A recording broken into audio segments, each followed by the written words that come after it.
Senhor amado, a tua filha mais uma vez, pelo poder do teu grandioso nome. Que vida, Senhor amado, pode ser alcançada, Senhor amado, por ti, pelo poder da tua palavra. É o que nós clamamos, Senhor amado, a ti, Senhor amado, nesta noite, em nome de Jesus. Amém.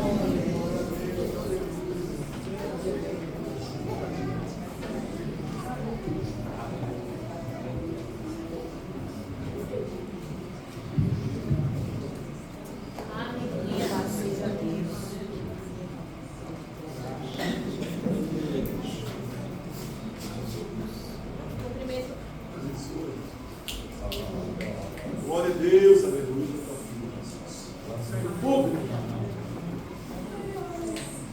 Cumprimento a igreja com a paz do Senhor. Amém. Poder sentar, meus irmãos. Ao Senhor seja a honra, a glória para sempre. A minha gratidão a Deus por estar nesta noite com a igreja, celebrando mais um ano, de aniversário do grupo de mulheres, do círculo de oração, 43 anos do grupo Rosa de Saron. Que Deus continue abençoando a vida de cada uma das irmãs. Louvar a Deus também pela vida do pastor Cícero. Deus abençoe, pastor. Pastora Solinda, Deus abençoe. As amadas dirigentes, pastor Oséias, Deus abençoe. Pastora Késia, os obreiros, toda a igreja do Senhor aqui neste lugar. Que a bênção de Deus continue abençoando grandemente. Como já dito, Oséias é o meu irmão. Dá para perceber pelo tamanho, né? A minha irmã Flávia também nos acompanha. Eu louvo a Deus pela vida dela, por estar aqui comigo também nesta noite. Louvar a Deus pela vida das minhas amigas irmãs, as filhas da irmã Solinda, a Rebeca. Deus abençoe grandemente. Rebeca, a Keila, o esposo da Keila que está aí na casa, está aqui? Deus abençoe a todos grandemente. Os genros, da irmã Solinda, toda a família, enfim. Ao Senhor seja a glória pela vida de cada um de vocês. E eu quero convidar você a abrir a sua Bíblia na leitura tema desta festividade. Primeiro livro do profeta Samuel, capítulo de número 2. E eu quero ler dos versículos 2 até o versículo de número 4. Primeiro livro do profeta Samuel, capítulo de número 2, versículo 1 ao versículo de número 4. Todos encontraram? Nos diz assim a palavra do Senhor. Então orou Ana e disse: o meu coração exulta no Senhor, o meu poder está exaltado no Senhor. A minha boca se dilatou sobre os meus inimigos, porquanto me alegro na tua salvação. Não há santo como é o Senhor, porque não há outro fora de ti, e rocha nenhuma há como o nosso Deus. Não multipliqueis palavras de altíssimas altivezas, nem saiam coisas árduas da vossa boca, porque o Senhor é o Deus da sabedoria, e por ele são as obras pesadas na balança. O arco dos fortes foi quebrado, e os que tropeçavam foram cingidos de força. E você diz amém? Amém. Glória a Deus. Uma leitura, meus irmãos, muito conhecida. E eu creio que o Senhor, usou os filhos dele, a serva do Senhor neste lugar, para colocar esse tema. O arco dos fortes foi quebrado. Igreja de Deus, nós estamos diante de uma leitura poderosa, como é toda a palavra de Deus. Paulo dizendo para Timóteo que toda escritura divinamente inspirada, ela é proveitosa.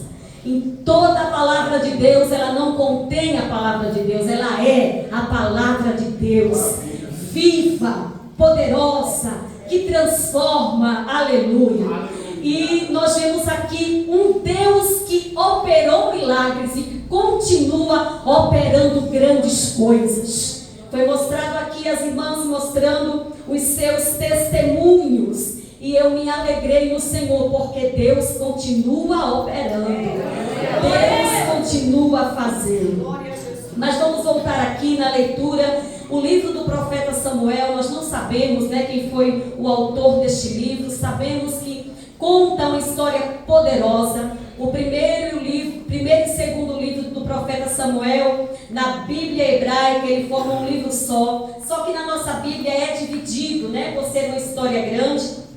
E aqui nesse primeiro livro do profeta Samuel, o profeta Samuel, ele foi o último dos juízes. Lembra de um período escuro na história de Israel, um período que a Bíblia diz que não havia rei em Israel e cada um fazia o que bem parecia aos seus olhos. E Deus levanta juízes para julgar o seu povo, e a gente conhece a história que as pessoas, elas se esqueciam de Deus, se esqueciam dos feitos do Senhor, se esqueciam do que Deus havia feito por eles, tirando os seus antepassados da terra do Egito. E as pessoas se esqueciam de Deus, pecavam, e o Senhor, de uma forma para atrair o povo para si, os castigava. Mas as pessoas, elas entendiam que aquele castigo era Deus, né, os convidando para perto de si. Então Samuel é um desses juízes também. Samuel é o último desses juízes. E essa história, aqui na leitura bíblica, né, no primeiro capítulo, começa contando a história dos antepassados desse homem, que foi um grande homem de Deus. No capítulo de número 1, começa a apresentar a história, né, do seu pai, da sua mãe e do que se passou para que Samuel viesse nascer. Quando a gente lê o capítulo de número 1, versículo 1, a Bíblia diz que houve um homem de Ramataim Zofim, da montanha de Efraim, cujo nome era Eucana, filho de Jeroão, filho de Eliú, filho de Tou, filho de Zufi, Efrateu. Então aqui mostra os antepassados de Samuel. E a família de Samuel, né, é da família da tribo de Levi. Isso está no primeiro livro das Crônicas, capítulo de número 6, versículo de número 23. Samuel, ele foi aquele homem, um profeta que Deus usou poderosamente. Então é necessário conhecer, né, a sua parentela, de que tribo ele pertencia. Nós lemos no capítulo de número 1 que esse homem, né, Eucana, o pai de Samuel, ele é da montanha de Efraim. Mas por que ele é da montanha de Efraim, né? Se ele não era descendente de Efraim. E a Bíblia nos deixa muito claro, meus irmãos, que os levitas, eles não tinham terra, eles não herdaram terra, porque a tribo de Levi foi uma tribo que Deus escolheu e separou para trabalhar para si. Então Deus disse: vocês trabalham para mim, eu cuido de vocês. Quando as terras foram separadas, no período em que Moisés ainda vivia, e depois Josué, não foi dado terra para a descendência, para os levitas, mas aqueles que ganharam as suas terras, né, nos seus territórios, eles davam parte de terra para eles morar. Por isso, Eucana e a sua família moravam em Ramataim Zofim, na montanha de Efraim. E esse homem, ele tem duas mulheres, conforme o versículo de número 2. E este tinha duas mulheres. O nome de uma dessas mulheres era Ana, que é a personagem principal, né, dessa história. E o nome da outra era Penina. A Bíblia diz que Penina tinha filhos, porém Ana, ela não tinha filhos.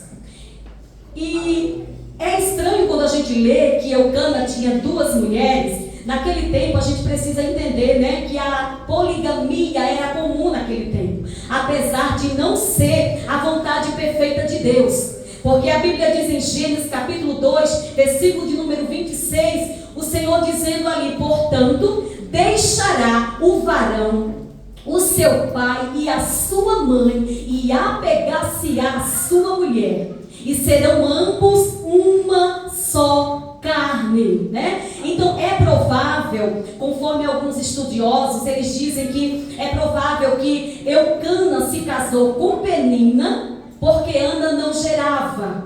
Como a poligamia naquela época era algo que era comum, Eucana se casa com Penina, porque na cultura judaica precisava ter filhos, né? Era super importante eles terem filhos. Até hoje, os judeus, eles têm muitos filhos. Quando eu fui lá em Jerusalém, eu vi casais novos andando na rua, um monte de criancinha acompanhando. Então, eles tinham que gerar, para o nome da família, né, prosseguir. Então, por isso, Eucana, segundo alguns estudiosos, diz que Ana era sua primeira esposa. Mas ele se casa com Penina porque Ana, ela não gerava. Quando a gente chega no versículo de número 3, no capítulo de número 1, a Bíblia diz que subia, pois, este homem da sua cidade de ano em ano a adorar e a sacrificar ao Senhor dos exércitos em Siló. E a Bíblia diz: e estavam ali os sacerdotes em Siló, e estavam ali os sacerdotes do Senhor, Ófine e Finéias, os dois filhos de Eli. Nesse tempo ainda não havia um templo, como o templo de Salomão. O que é que havia em Siló? O tabernáculo, aquele que foi construído no deserto. Então as pessoas, as famílias, elas subiam para sacrificar ao Senhor, para adorar ao Senhor. E eu vejo aqui, já aprendo uma lição, que Eucana com a sua família, eles entendiam a importância de cultuar ao Senhor. Cultuar ao Senhor é algo que alegra o coração de Deus. A Bíblia diz em Deuteronômio capítulo 12, versículo de número 5 a 7, o Senhor dizendo para Moisés dizer para o povo: mas buscareis o lugar que o Senhor vosso Deus escolher de todas as vossas tribos para ali pôr o seu nome. Buscareis para a sua habitação e ali vireis. Versículo de número 6 diz: e ali trarei os vossos holocaustos, os vossos sacrifícios, as vossas ofertas voluntárias e os primogênitos das vossas vacas e das vossas ovelhas. Versículo de número 7 diz: e ali comereis perante o Senhor vosso Deus, e vos alegrareis em tudo em que puserdes a vossa mão, vós e as vossas casas, no que abençoar o Senhor vosso Deus. Isso é muito forte, igreja do Senhor, porque no lugar da adoração tem bênção, no lugar da adoração tem providência, no lugar da adoração Deus fala conosco. Oh, aleluia! A gente vive um tempo, aqui não tem não, mas por aí tem muitos crentes desigrejados dizendo: eu sou igreja, quando a Bíblia apresenta a igreja como um corpo. O Evangelho fala assim: se tirar um dedo da mão, a mão sobrevive, o dedo apodrece. Se tirar uma perna, o corpo sobrevive, a perna apodrece. Então igreja não é uma pessoa só, igreja é um conjunto. Mas eu acredito que aqui tem uma igreja que cultua a Deus, que tem alegria de vir para o trabalho do Senhor, que não só vem nas festas, mas no culto de ensino, se puder, vem, no culto de oração, vem, na Santa Ceia, vem, na escola bíblica dominical, vem adorar ao Senhor. Oh, aleluia! E esta família entendia isso e obedecia, até porque eles subiam para adorar, pois era o mandamento de Deus. Deus disse 3 vezes no ano: eu quero que cada varão apareça perante mim. E eles obedeciam a palavra do Senhor. Então Eucana com a sua família nos ensina que a importância de cultuar ao Senhor, de estar na igreja, de ouvir Deus, de estar em comunhão uns com os outros. Aleluia! Então essa família entendia esta verdade. No versículo de número 4 do capítulo 1, a Bíblia diz: e sucedeu que no dia em que Eucana sacrificava, ele dava porções do sacrifício a Penina, sua mulher, e a todos os seus filhos, e a todas as suas filhas. Então era o ritual deles. O melhor, a gordura da carne dos animais era para o Senhor, mas as outras partes era para os sacerdotes e para as famílias que estavam lá. Ninguém ficava sem receber nada. Deus recebia as primícias, como foi feito, falado aqui naquela peça. Eu não sei se vocês apanharam, mas eu apanhei bastante, As primícias, as primeiras horas do dia tem que ser para Deus. O melhor tem que ser para o Senhor. E então, às vezes, igreja de Deus, a gente deixa a desejar. A primeira coisa que a gente faz é acordar e abrir o celular, ver se alguém mandou mensagem, ver se alguém curtiu a nossa foto. Mas que nesta noite nós saímos daqui entendendo que as primícias é de Deus. Até porque a gente está respirando, está vivo, porque Ele nos dá vida. Aleluia! Que a nossa vida seja para isso, para a glória de Deus, para reconhecer, oh aleluia, Senhor. Porque Deus, Ele é maravilhoso, Ele é poderoso, Ele é fiel e Ele merece o melhor.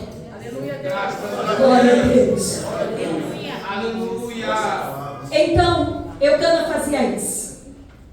E aqui é forte porque nós lemos no versículo de número 3 que estavam ali em Siló os sacerdotes do Senhor e falou o nome de 2 deles, Ofni e Finéias.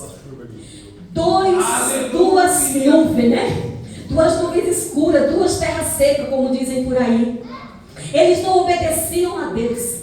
Eles tomavam o que era de Deus. A Bíblia diz que quando alguém estava sacrificando, eles mandavam o servo dele lá dizer assim: olha, pegue da panela que está cozinhando para mim. E quem estava sacrificando dizia: não, as primícias do Senhor. Espere que vai ter um do sacerdote também. E aqueles homens não temiam a Deus e pegavam aquilo que era do Senhor para eles. Isso é muito forte, sabe por quê? A adoração neste lugar é para Deus. O único que tem que aparecer aqui é o Senhor. E eu creio que essa igreja é uma igreja que reconhece Deus. Tudo é dele, a primícia é para ele. Essa festa bonita é para o Senhor. Os louvores aqui é para o Senhor. Oh, aleluia. Eu achei lindo quando a irmã disse: vai entrar as placas, mas o que está escrito lá é para Jesus. Porque é Ele que faz. E esses homens estavam lá. Mas nem por isso Eucana e a sua família deixavam de ir para a igreja, porque tinha tribulado na igreja. Eles iam servir ao Senhor. Eles faziam a parte dele. E eles vão servir a Deus. No versículo de número 5, a Bíblia diz: porém a Ana dava uma parte excelente, porquanto ele amava a Ana. Porém o Senhor lhe tinha cerrado a madre. Aí o Senhor colocou no meu coração uma coisa aqui. Versículo de número 5. Quando Deus cria impossibilidades. E eu vou dizer uma coisa para você. Deus cria impossibilidades para mim e para a tua vida. Mas não fique triste não. Porque nas impossibilidades de Deus é para Ele mostrar o poder dEle. Na minha e na tua vida. Aleluia. Sabe esses milagres aqui? Foi Deus criando impossibilidade para mostrar o poder dEle na vida dessas mulheres. Então, quando Deus resolver criar uma impossibilidade para você, adore a Deus. Essa lição, irmãos, esse capítulo tem lições preciosíssimas. Porque é uma família que entende como é precioso adorar a Deus. É um chefe de família abençoando a sua família. É uma mulher que mesmo enfrentando impossibilidades não desiste. E quando a gente vai olhar para a Bíblia, a gente vê Deus criando impossibilidades. A Bíblia diz que quando Deus chama Abraão, em primeiro lugar, Abraão era um idólatra.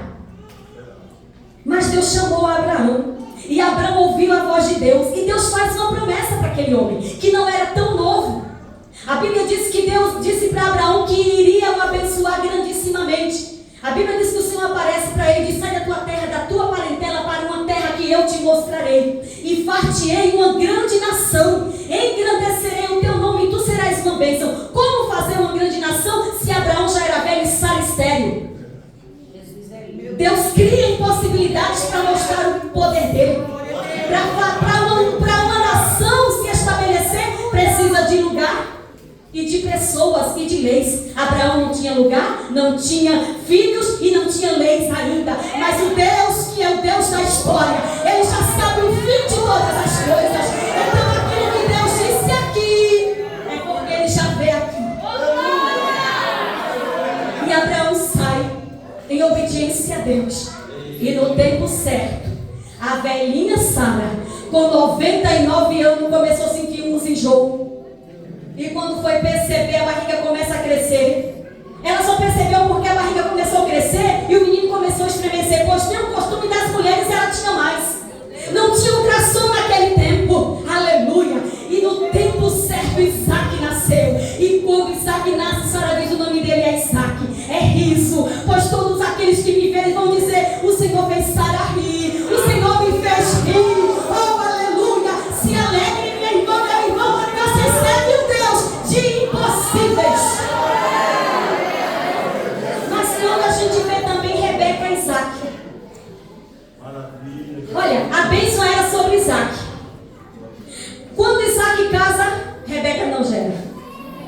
Isaac se casa com 40 anos. Com 60 anos é que Rebeca vai gerar. A Bíblia diz que ele orou. Ele começou, insistiu na oração, porque ele tinha uma promessa de Deus. Que ele teria filhos, porque Deus havia prometido para Abraão, seu pai, que faria dele uma grande nação, mas agora tem uma impossibilidade. A esposa de Isaac não gera. Isaac entendeu, eu vou para a oração, eu vou dobrar os joelhos, eu vou buscar a Deus. Sabe por que nós temos perdido muitas batalhas? É porque a gente não insiste na oração. Às vezes a gente começa a orar um dia, dois, um ano, 2, 3, 4, 5 e desiste. Isaac me mostra, ele orou 20 anos por Rebeca. E quando Deus respondeu, tem gêmeos no ventre daquela mulher. Deus é fiel. Insista na oração, não desista. Ele continua fazendo. Isabel e Zacarias, havia uma profecia que alguém seria uma voz que proclamaria a vinda do Messias. E a Bíblia diz, depois de muito tempo de silêncio, pois de Malaquias até Mateus, 400 anos Deus fica em silêncio. Mas Deus não se esquece da sua palavra.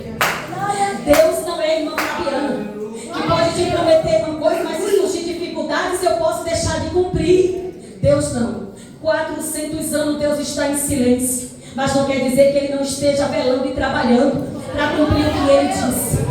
E o silêncio é quebrado quando um homem idoso entra no templo, um sacerdote, para oferecer o incenso. E Zacarias entra no lugar santo. Ele está oferecendo incenso e quando ele chega lá, apareceu um anjo no lugar direito do altar do incenso. Quando Zacarias viu o anjo, ficou com medo. O anjo disse, não temas, Zacarias, eu sou Gabriel. Eu assisto diante de Deus. Eu fui enviado para falar-te, dar-te alegres novas. Deixa eu dizer uma coisa para tu, Zacarias. A tua oração foi ouvida. E Isabel, a tua mulher, vai ter um filho. Oh, aleluia. A gente não sabe quanto tempo Zacarias orou para sua esposa gerar. A gente não sabe quanto tempo Isabel orou para que ela viesse gerar, mas Deus tinha criado uma impossibilidade para no tempo certo da vitória. Muitas vezes Deus permite as portas se fechar, ninguém gerar, o impossível acontecer, o médico desenganar para ele mostrar o seu poder lá na frente. A Bíblia diz que Zacarias ele duvida, ficou mudo porque duvidou. Com 6 meses depois ele vai até Nazaré. Há uma virgem desposada com um varão e o anjo também diz para ela, você é agraciada. Maria não entende a saudação do anjo. E o anjo diz, você vai gerar, Maria. Aí Maria pergunta, como se fará isso? Eu acho interessante porque a pergunta de Zacarias para Gabriel, quando Gabriel dá a notícia, é, como saberei?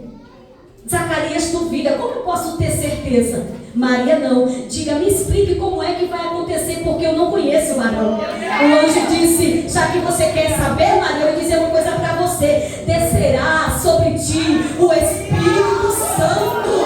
É Ele, Maria, que faz a obra, e a virtude do Altíssimo te cobrirá com a sua sombra, pelo que também, Maria, o santo que de ti há de nascer, será chamado Filho do Altíssimo, porque para Deus, Maria, nada é impossível.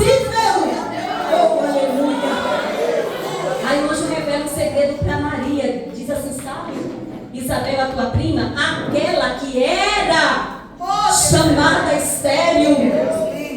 Irmãos, as pessoas gostam de nos rotular, gostam de colocar em nome em nós.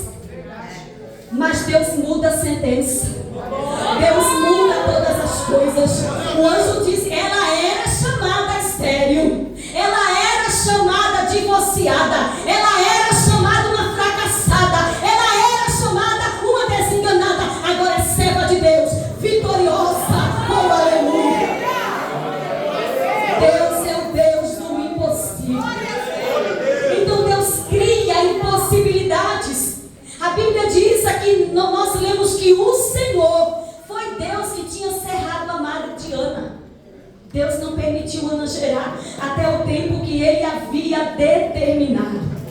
Versículo de número 6 a 7 do capítulo de número 1. A Bíblia diz, e a sua competidora, quem é essa? Penina, excessivamente a irritava para a embravecê-la.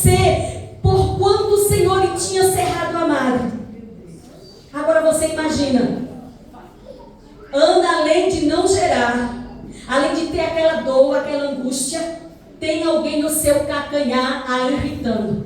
Versículo 6 e 7, a Bíblia diz, versículo 7 melhor, e assim o fazia ele, no caso Eucana, de ano em ano, quando ela subia à casa do Senhor, Eucana dava uma porção excelente para Ana, porque a amava, e a outra irritava, pelo que Ana chorava e não comia.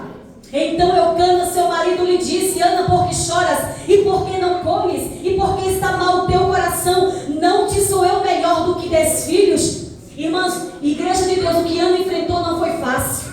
Além dessa luta que ela tinha na vida de não poder gerar, no lugar da adoração ela tinha uma competidora. Agora você imagina como é que alguém compete no lugar da adoração. Meu Deus, competição no santuário. Isso é terrível. Aqui não tem, mas por aí tem muita gente competindo. Mas há poder no nome de Jesus para guardar sua igreja na terra. Penina era uma competidora e ela fazia tudo para embravecer Ana. Como que ela competia? Eu imagino Penina dizendo: olha, quantos filhos eu tenho e tu não tens. Não entendendo que todas as coisas que nós temos é porque Deus dá. E Ele dá a quem quer. O dom que eu tenho, que você tem, é presente de Deus, é vontade dEle. Não é porque ninguém é melhor que ninguém, não. É porque o Senhor é bom e Ele dá a quem quer. E Penina não entendia isso, que a dádiva que ela tinha na vida, os filhos que Deus tinha dado, era a bondade do Senhor. Ela não tinha que se orgulhar, mas reconhecer Deus, o Deus que dá todas as coisas. Graças a Deus. Imagine aquela competição. E ela irritava a Ana. E Ana chorava e não conseguia nem comer. Que todo espírito de competição, igreja, caia por terra em nome de Jesus. Sabe por quê? O dom que Deus me deu é para abençoar a tua vida. O que Deus te deu é para abençoar a minha vida. Oh, aleluia! Glória a Deus. Mas Penina não entendia isso.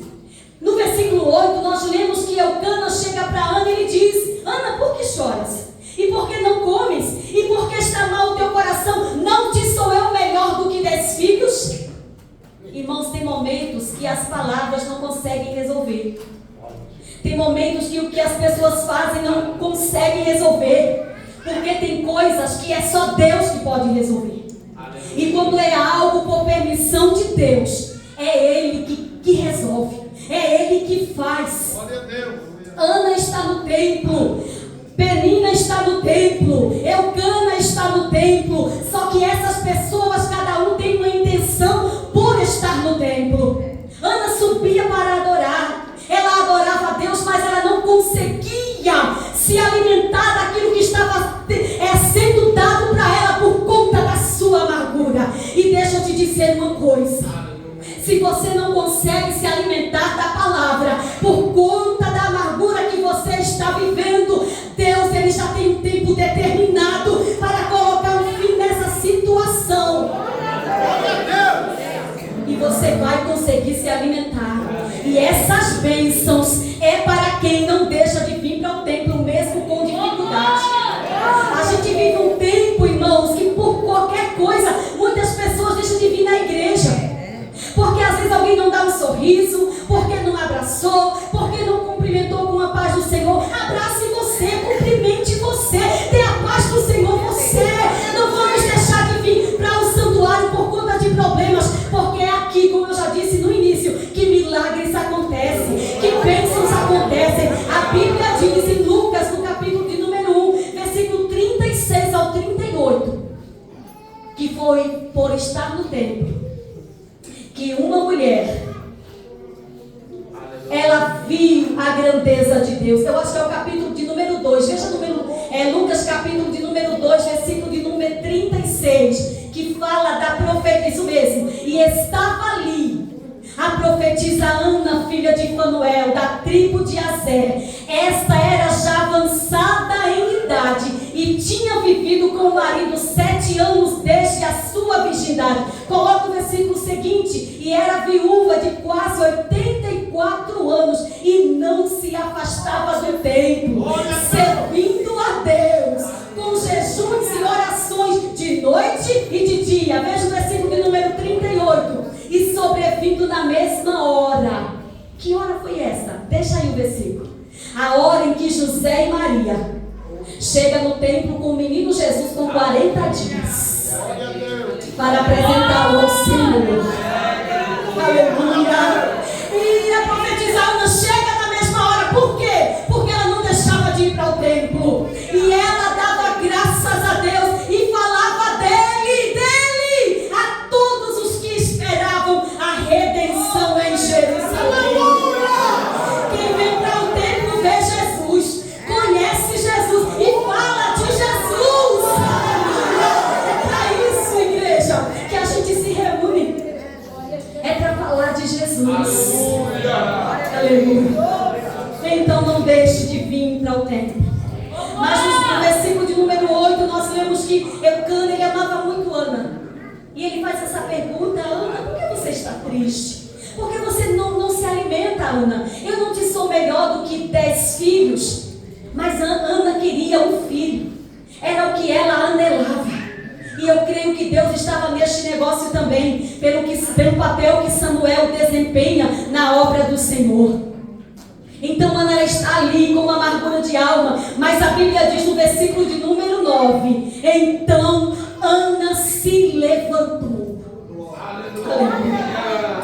Depois que comeram e beberam em Siló, e Eli, o sumo sacerdote, estava assentado numa cadeira junto ao pilar do templo do Senhor. E a Bíblia diz que agora a Ana, ela está com amargura de alma, mas ela ora ao Senhor, e ela chorou abundantemente. Igreja de Deus, irmão e irmã, se você está enfrentando uma situação difícil, seja que área for da sua vida, espiritual, emocional, financeira, se levante. Tome uma posição, porque Deus quer te abençoar. Deus quer me abençoar. Deus quer abençoar a tua casa. Deus quer abençoar a tua família. E você vai ficar prostrado por conta de Penina, por conta da competição, por conta do que dizes. Não, Ana me ensina. Ela se levantou e ela foi buscar a Deus. Ela tomou uma posição. Se eu ficar aqui amargurada, chorando com a minha dor, eu não vou resolver nada. Eu vou tomar uma posição. Eu vou buscar a Deus. Deixa eu dizer uma coisa. A partir do momento que a gente toma uma decisão de buscar a Deus, as coisas elas mudam. Deus quer mudar situações. Deus quer mudar diagnósticos. Deus quer mudar a sentença. Mas cabe a nós se levantar. A Bíblia diz que ela se levanta e ela chora, ela ora ao Senhor e ela faz um voto a Deus. Faz quanto tempo que a gente não faz voto, não é verdade? Aleluia. É tempo de fazer um voto a Deus. Salmo 65 e 1 diz que a Deus espera o louvor em Sião e a Deus se pagará o voto. Eu lembro quando Kézia estava desenganada, eu fiz um voto ao Senhor: Senhor, se tu poupares a vida de Kézia, se tu deres vida a ela, eu vou te dar um culto de agradecimento. E no Natal daquele ano a gente estava reunido lá em casa, louvando a Deus, fazendo um voto ao Senhor. Sabe por que muitas pessoas deixaram de fazer voto? Porque muitas pessoas já não acreditam mais que Deus pode fazer. Eu acredito, igreja, que Deus pode fazer. Eu acredito que Ele continua operando. Aleluia. A minha família tem vivido milagres. O meu irmão também foi desenganado pela medicina. Ninguém dava jeito, mas Jesus chegou e disse: é vida, eu vou dar vida. Ele continua fazendo. A ti, ó Deus, espero um louvor em Sião. A ti se pagará o voto. Ana faz um voto porque ela acredita que apesar das suas impossibilidades, Deus pode reverter o quadro. E qual é o voto que ela faz? Versículo 11: voltou um voto dizendo: Senhor dos exércitos, se benignamente atentares para a aflição da tua serva e de mim te lembrares, e da tua serva não te esqueceres, mas a tua serva deres um filho homem, ao Senhor darei todos os dias da sua vida, e sobre a sua cabeça não passará navalha. E Ana, ela faz esse voto, só que enquanto Ana está orando, o sacerdote, ele presta atenção na boca dela e vê que os lábios se movem, mas não sai palavra. E aquele sacerdote pensa pensou que Ana estava embriagada. E ela disse: não, eu não estou embriagada. Eu sou uma mulher amargurada de espírito. Eu estou derramando a minha alma perante o Senhor. E ele dá uma palavra para Ana, dizendo que ela fosse em paz e que o Deus de Israel concedesse a petição que ela tinha lhe pedido e que ela achasse graça diante de Deus. E a Bíblia diz que Ana, ela disse para o sacerdote, versículo 18, e disse ela: acha a tua serva graça em teus olhos. Assim a mulher se foi seu caminho e comeu, e o seu semblante já não era triste. Graças a Deus. Aleluia! Sabe, minha igreja, muitas coisas são resolvidas na oração. Ana entendeu isso. E quando ela ora, ela crê. A gente vê no que acontece após a oração. Ela comeu e ela foi o seu caminho, porque ela acreditava que Deus ia mudar a situação dela. E a Bíblia diz que eles se levantaram de madrugada, adoraram o Senhor e voltaram para Siló. E a Bíblia diz que Eucana conheceu a Ana, a sua mulher, e o Senhor se lembrou dela. E Ana, ela concebe um filho, aquilo que ela tanto esperava. E quando ela tem um filho, coloca o nome dele de Samuel, porque disse: o tenho pedido ao Senhor.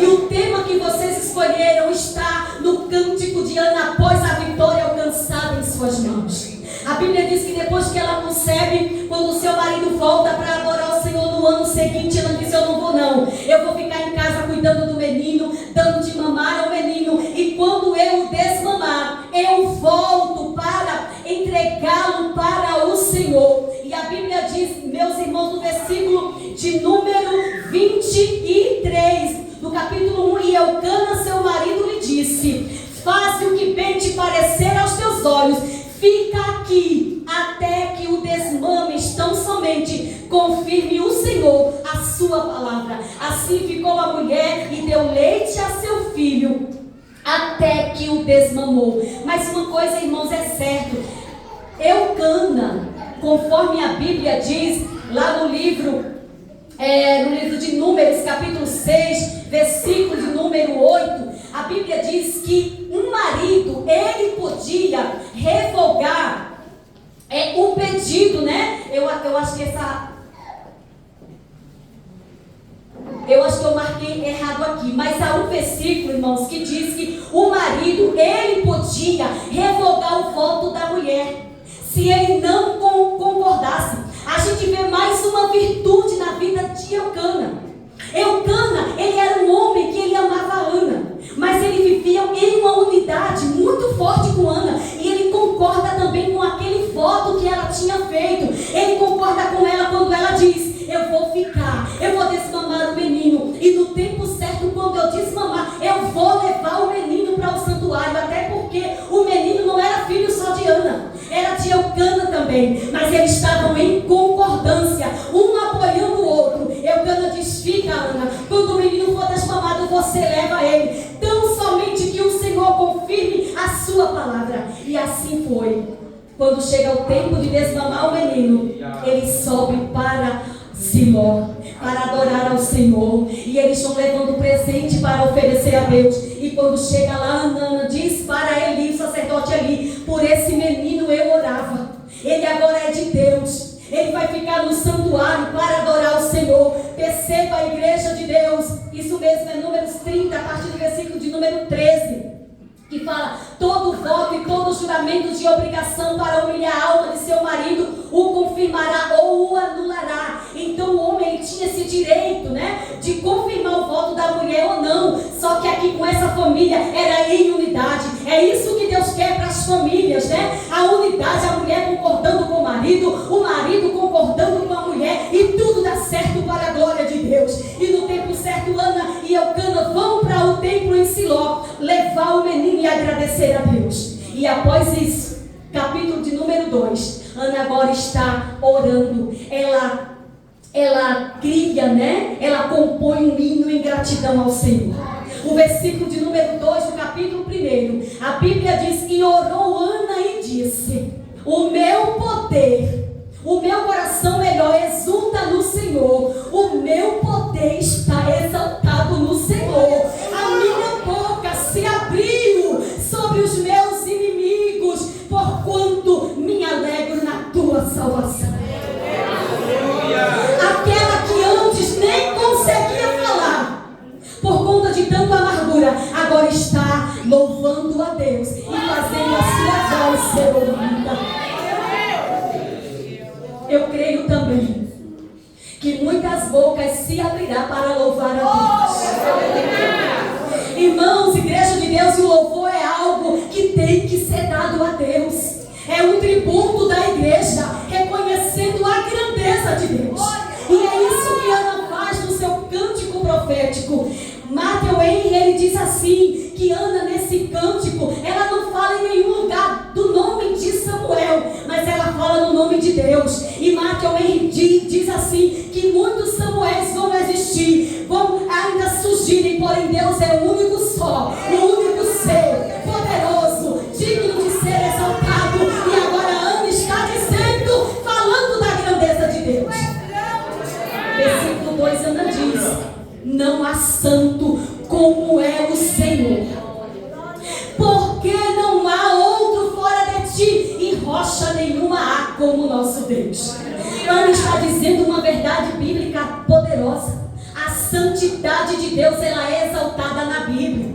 A palavra do Senhor diz em Isaías 6, quando Isaías tem uma visão, que é que ele vê? Ele vê o Senhor assentado no alto e sublime trono. E acima dele tem 6 seres, que são os serafins. Ou melhor, tem seres acima deles, e esses seres têm 6 asas. Com 2 eles cobrem os rostos, com 2 eles cobrem os pés.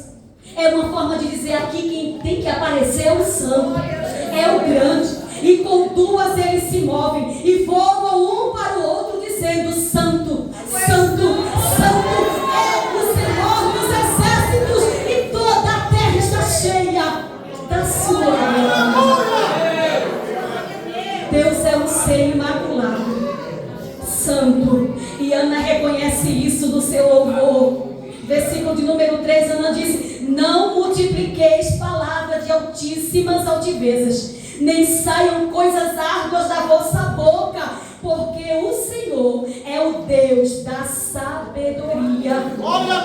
Aleluia. E por ele são as obras pesadas na balança. Isso aqui é muito forte, porque em nenhum momento, mesmo Ana, ela sendo perseguida por Penina, a gente não vê Ana murmurando contra Deus, dizendo nenhuma palavra contra o Senhor.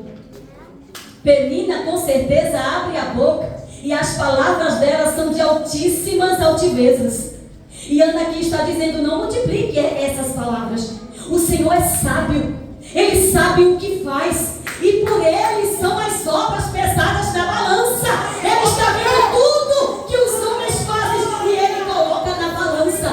Se não der o peso que Deus determinou, Ele vai agir. Aleluia. Aí no versículo de número 4, que é o tema dessa festividade, Ana disse: o arco dos fortes foi quebrado, os que tropeçavam foram cingidos de força. Aleluia. Irmãos, e o arco é uma arma utilizada para tirar flechas, né? Hoje em dia, o arco ele não é usado mais como uma arma, né? O arco hoje em dia ele é utilizado em esporte olímpico e paralímpico, mas nos tempos bíblicos o arco era uma arma de guerra. Quando a gente vê na Bíblia, Acabe, ele foi ferido e morreu por uma seta lançada de um arco. Isso está no primeiro livro dos Reis, capítulo de número 22, versículo 34 a 35. No segundo livro das Crônicas também, capítulo 35, versículo 23 a 24, o rei Josias também morreu, ferido por uma flecha lançada de um arco. Salmos de número 11, versículo 1 e 2, o salmista diz assim: no Senhor confio. Como dizes, pois, a minha alma foge para a tua montanha como um pássaro? Porque eis que os ímpios armam o arco, põem as flechas na corda para com elas atirarem, as oculta aos retos de coração. Então o arco é uma arma que destrói. Davi aqui está dizendo: eu vou ficar na montanha, porque só em Deus há esconderijo. Alguém está dizendo: Davi, foge. Para que confiar em Deus? Ele diz: por que vocês dizem isso para minha alma? Para fugir da minha montanha, do lugar que eu estou seguro em Deus. Lá fora tem perigo, só em Deus há segurança. E Ana, entendendo isso, diz: o arco, a arma dos fortes foi quebrada. Aleluia! Deus, Ele é especialista, igreja, em quebrar armas. A palavra do Senhor diz que os carros de Faraó foram quebrados, atolados por Deus. Deus é especialista em quebrar aquilo que os homens acham que com aquilo eles vão vencerem. A palavra do Senhor diz no Salmo 20, se não me foge a mente, o versículo 6: uns confiam em carros, outros em cavalos, mas nós faremos menção do nome do Senhor.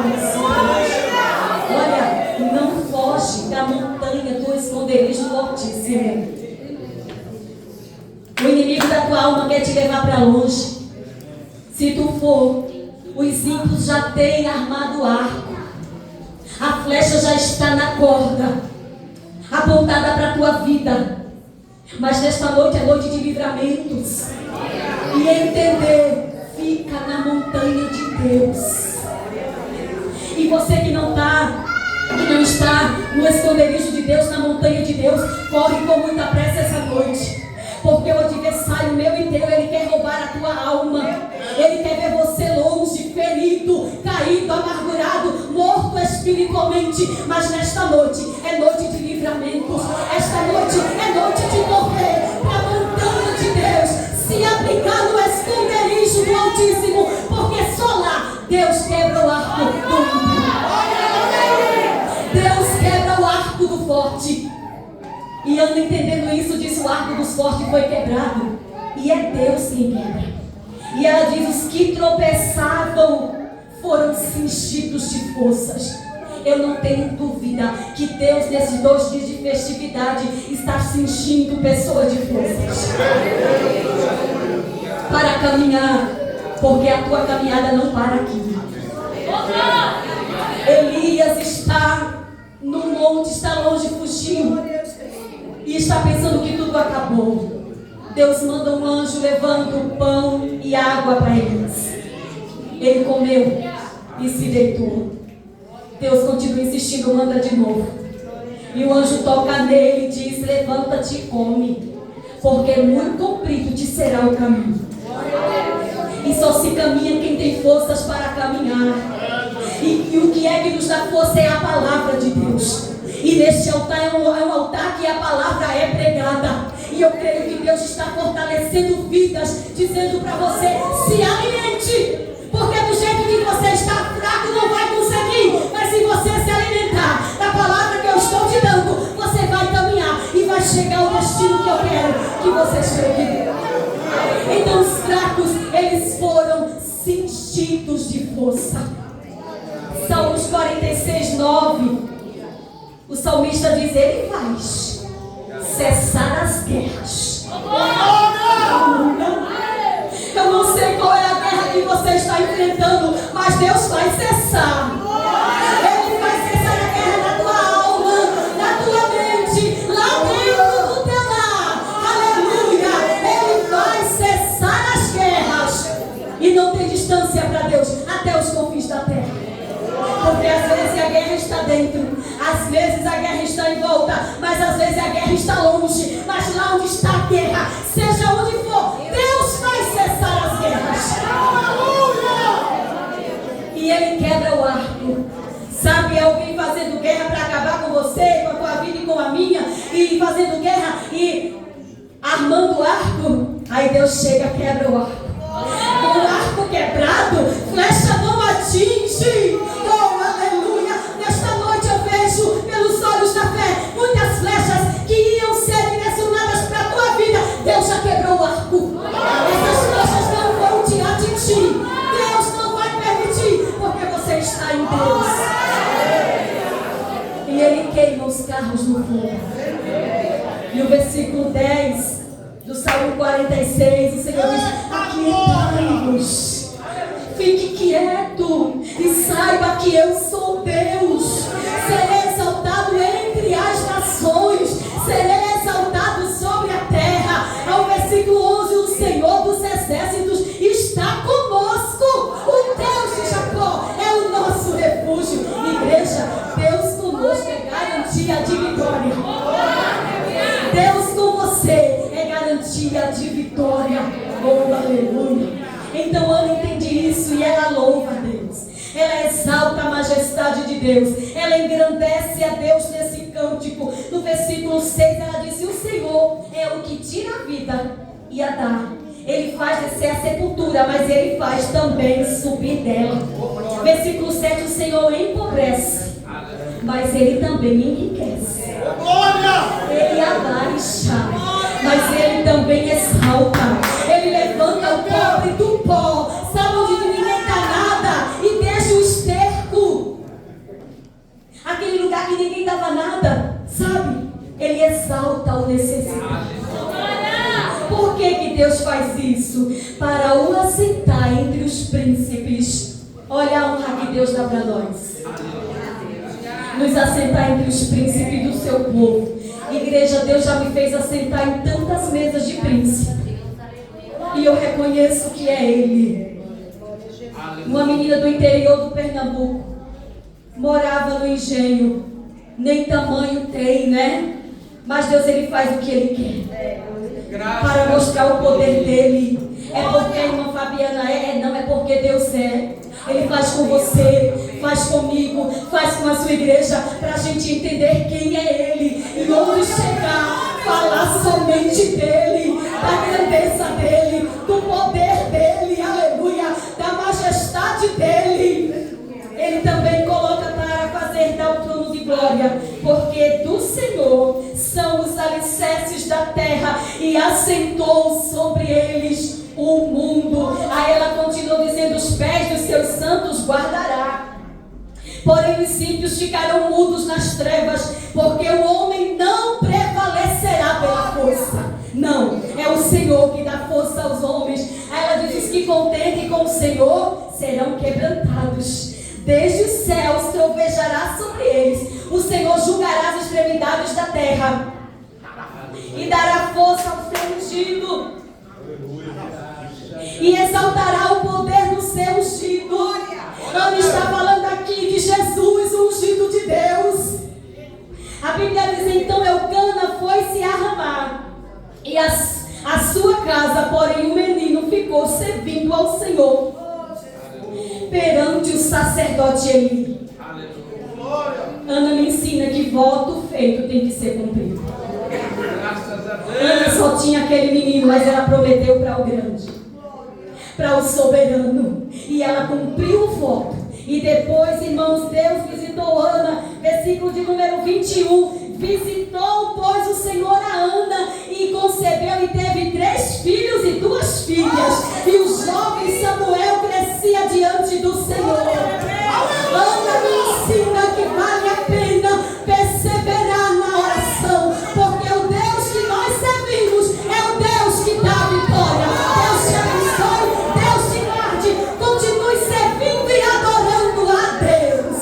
Amém. Oh, aleluia. Tem alguém aqui nesta noite que ainda não confessou com a sua boca que quer Jesus como único e suficiente Salvador? Tem alguém nesta noite para Jesus? Tem alguém que quer o Filho de Deus como único e suficiente Salvador? Alguém que quer fazer parte da família de Deus? Alguém que quer ir morar no céu? Tem alguém nesta noite? Se tiver, levante a sua mão, venha até aqui diante do altar, porque a igreja vai orar por você. A Bíblia diz que aquele que crê com o seu coração e confessa com a sua boca o Filho de Deus, este será salvo. Jesus veio para quem quiser Ele. Se você quiser nesta noite, levante a sua mão. A igreja vai orar por você. Tem alguém para Jesus? Se não tem, que Deus te dê outra oportunidade, porque Jesus é o melhor de Deus e Ele não pode, ser esquecido. A igreja já abraçou Jesus, que é Jesus, porque somente em Jesus há salvação. Que Deus abençoe a igreja do Senhor neste lugar, que Deus abençoe o círculo de oração